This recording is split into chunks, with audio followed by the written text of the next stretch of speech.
Anyway, how's your transition from pageantry to like part of the Sparkle family? Ganun. Well, actually, it's sobrang Isa lang yung titignan niya. very, I don't know, it feels great. Kasi honestly, pageantry is a whole different spectrum of the industry, honestly. Pero to be honest, before pageantry talaga, I was already acting in the US. Pero yung adjustment lang naman, siguro yung stepping stone yun para sa akin yung pageantry. And going to Sparkle now, I think it was so nice that I was able to showcase who I am. And who I am, and that's the beauty of pageantry, and that's what I advocate for. You have to be yourself, and I guess nakita ng Sparkle yan kung what I can do, what I can bring, and my abilities in different forms. So ngayon, bibigay ko naman yung talents ko to acting, and mapakita naman natin sa mga taong bayan na kaya natin mag-acting dito sa Pilipinas. Actually, yung goal ko ngayon, honestly, or ever since pa talaga, is to have a Filipino international actor be recognized globally. Kasi Asians right now has been booming in the Hollywood industry, kaya where else to start when the Philippines, no? Kaya ayun. Is there any upcoming project, acting project? Right now, it's always been we're just doing acting workshop as of the moment. Pero may mga bagong teleseries na baka action or whatnot. Pero there's some that are coming out soon. They will be telling me if I will be auditioning for that. Kasi, syempre, auditioning for all the Sparkle artists, we're also auditioning for it. Pero, may bibigay din sa akin, if ever. So, nag-antay na lang ikaw. It's a waiting game, It's a waiting game din, Pero saan mo gusto mag-focus? Like, kasi okay ka rin sa hosting, and Yeah, then actually. kumakanta ka rin ba? So, ayun. Or sa acting ka mag-focus? Yun nga, parang sasabihin ko, acting is as my profession. Whenever I'm given the opportunity for that, mapapakita ko talaga to myself, and that's really my main job. That's really my main bread and butter. Hosting, hosting, modeling, singing and dancing. That's more of a hobby, and grateful na lang ako na nagagawa ko na rin dito yun with Sparkle, and nakikita din nila. So, as much as possible, as a Sparkle artist, I try my best to be honing my different skills, my hobby. Good thing it's my hobby then, so no Since problem. acting yung parang gusto mo mag-focus, are you more of like a dramatic actor, action star ka ba? Or like nasa... Sexy, parang Derek Monastery. Siyempre, that's your Yes, question. oo. Derek Ramsey. That's the beauty of acting, You can be anything you want. For me, character acting, I really want to portray a certain character, whether it's an alcoholic or really deep acting talaga. One time, Paano po yung kailangan mag-show ng body? if given with the opportunity, or if it makes sense with the role, syempre balo ko naman itanggi, as long as there are some, siguro may mga boundaries. Siyempre kung TV may boundaries. Siyempre TV may boundaries, pero if it makes sense for the role, of course, as long as we're respecting the form of acting, yun lang yung pinaka-importante. Kaya go lang ng go talaga. Sige lang ng sige. Pero are you eyeing a certain leading lady na parang... You know what? People asked me this before, sabi daw nila, sino yung leading lady na gusto mo? And to be honest, wala. Naisip ko talaga si Eugene Domingo. You know why? I really respect her craft. Yun ang doon ako na parang, I've always wanted to work with her, Pero syempre, in terms of leading lady naman, it's Marami sa... in a romantic film, I guess. Pwede naman may December affair with Eugene. Yeah. I'm very open to that as long as GMA is open to it as well. Syempre, pinapakita ko naman yung kaya ko. And I'm always willing to learn every single day and show my best as an actor. Kaya, Parang glorious. given the opportunity, syempre, go lang to ahead. Go lang. Sorry, kinakita. So, sino yung naiisip kong leading lady? Naisip ko sila ba ngayon? Sila Sanya, Kali Nicole Padilla, You don't have to limit the Sparkle lang. Kasi ngayon mag-aaral na. oh yes, of course, yes. Did you guys want somebody else from outside? You don't need to limit your... Also sila, I've been seeing Christine Reyes ever since.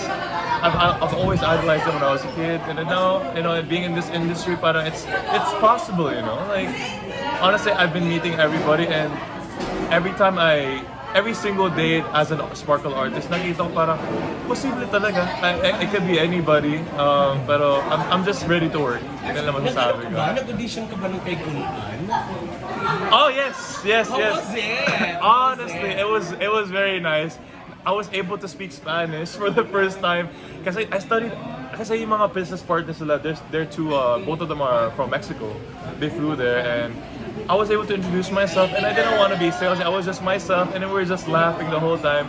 I think I gave a really good impression to Kunan and sana we work together soon for Miss Universe. Yan na yung road to international. Yeah.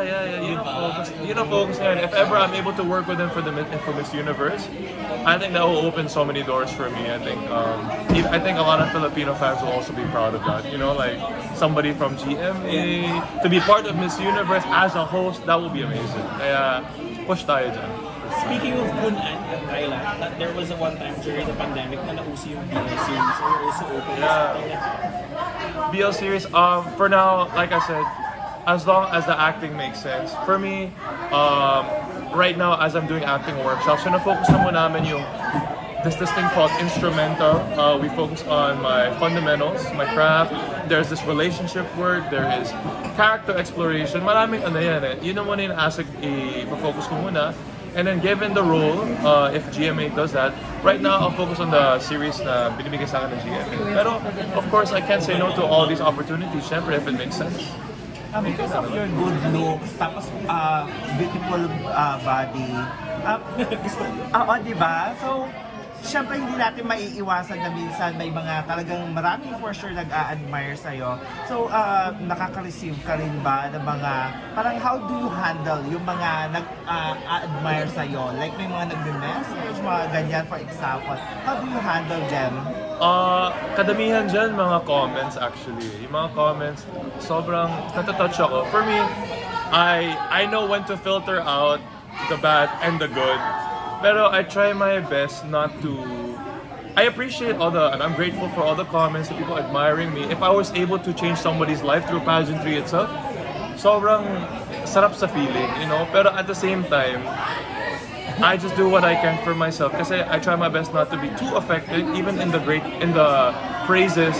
Kasi if I'm affected with the praises, syempre affected din ako sa mga negative, diba? So, thank you na lang and pinapatuloy ko na lang. And as I do this, na-inspire ko na lang and pinipili ko na lang kung ano yung... If it's criticism, of course I will listen to that. Any criticism, I take accountability with my own actions, diba? So, that's a learning lesson. That's a learning curve for everybody in the industry talaga. Importante talaga yun. So, Cosmo Bash, parang ganang fashion show, mga ganon. Are you open din? For sure, kasi Mr. ano ka, yes, diba? of course. Oh my gosh, I love my views on art. You know, I appreciate the craft, art, everything with fashion. I'm a big fan of that. What's the best thing that you've learned from pageantry and what's the worst? Which one did you want to know first? Worst or best? Best first. Best muna. Okay, high muna tayo. The best thing is it encourages you to be your best self. It helps you be your utmost, highest self, what you're capable of doing. And that alone, I can take it with me every single day. Kasi every single day, paglabas mo ng bahay, everything, not only in the exterior aspect, but interior when you have these interviews with CNN or everybody, you have to be your best self. You have to really show as lead by example, as a king and representing the country. Kasi syempre, bawal kang kurara. Alam mo yun, yung parang you have to be organized, you have to have a good sense, you have to be articulate, you need to know who yourself, you have to be yourself. You cannot hide that. And mamahalin ka ng tao kung hindi ka naging peke. And people, I think people message me saying, paragraphs, essays, DM lang to They send me these messages and videos saying na, MJ, I've never seen somebody like you in pageantry and you've changed my life for the better. And that alone makes me so, emotional. And it makes me keep on doing what I can do. That's the best thing that happened to me. As long as I inspired people, most importantly, be my better self for other people, diba? What do you think yung biggest Worst naman ba? misconception about you? Sorry. What do you think is the biggest misconception about you? Misconception. I'll do the worst muna. Yeah, worst. The worst thing I got from pageantry. I think a lot of people, not to judge them from how they view pageantry, pero I think the worst thing would be they only look at the exterior. Pero kasi I know there's so many queens and kings na are deserving only if you're able to see and talk to them and really see who they are as a person. And some of them are not, they're not, parang kinokompara siya eh. Kinokompara yung mga taon yun. And paminsan, some people say they bash them on where they lack exterior-wise, kutis nila, height nila, alam mo yun. Pero no matter what, I think sa pageantry, no matter what, basta sumali ka na lang din, that's a big thing already. Regardless if you're king or not, my international competition, I was a 4th runner-up. Pero at the same time, I still get praises and everybody still says that I inspired them some way, somehow. At least I changed one person, that's all that matters to me. Diba? Hindi mo ba na-feel na objective, especially swimmer competition? Ay, hindi naman. Honestly, basta nakafocus lang talaga ako sa yung transformation, yung pagka-disiplina ko sa yun lang naman eh. I know, I'm aware of that, pero I don't let that invade my parang ship yung utak natin, diba? Kung we put water, we're gonna sink, Focus lang ako sa parang, I'm a good physique, I am healthy, yun lang. If people want to see something else, otherwise, go ahead, pero I'm not gonna lose sense of what I do. Parang, if I'm wearing a swimsuit, syempre iba yung values ko, diba? Kumpara sa mga ibang tao na nanonood, diba? So, and then your question was the perception, yun. The misconception, I guess. Balik tayo sa mga comments. I think a lot of people say na yung sa pagiging, I guess, hindi ako masyadong tall, matangkad. No matter what people will say. Matangkad niya? Matol yung 6, my God. Tall pa rin. Pero syempre, no matter what, kahit 6'5 ka pa naman, if there's always gonna be someone taller. Yeah. Pero yun yung misconception. Actually, the misconception is them. They need to accept and realize that there's nothing perfect in this world, and what can we do? We just have to accept it. There's always gonna be people looking into your mistakes, and it depends on you what you're gonna do. Kaya yun lang. So siguro ang tanong ngayon ng mga fans, lalo na ng mga girls na nagfa-follow sa'yo, are you single?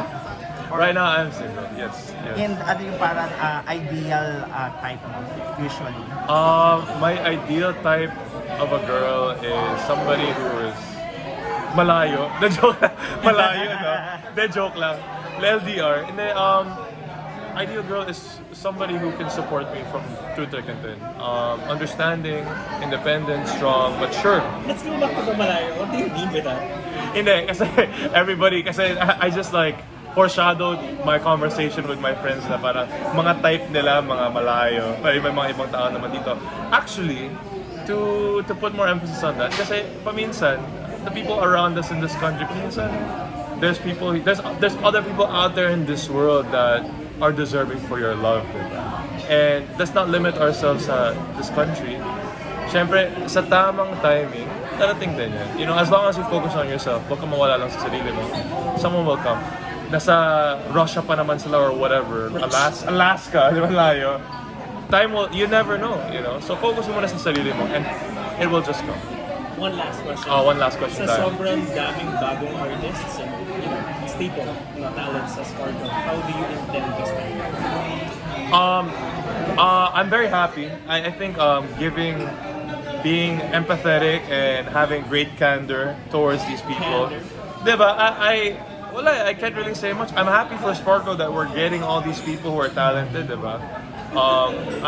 For me, how I would stand out, I would never just lose focus and lose touch with who I am. Kasi hindi naman yung mawawala kung you're true to yourself, diba? Kaya, depende na lang sa mga tao if they really believe in you. Pero for me naman, I won't stop for anybody else. If anything, I'm inspired even more to even be around these people who are more talented, diba? Para push tayo, diba? Let's push each other up and we'll get there together, And be optimistic. Yun lang.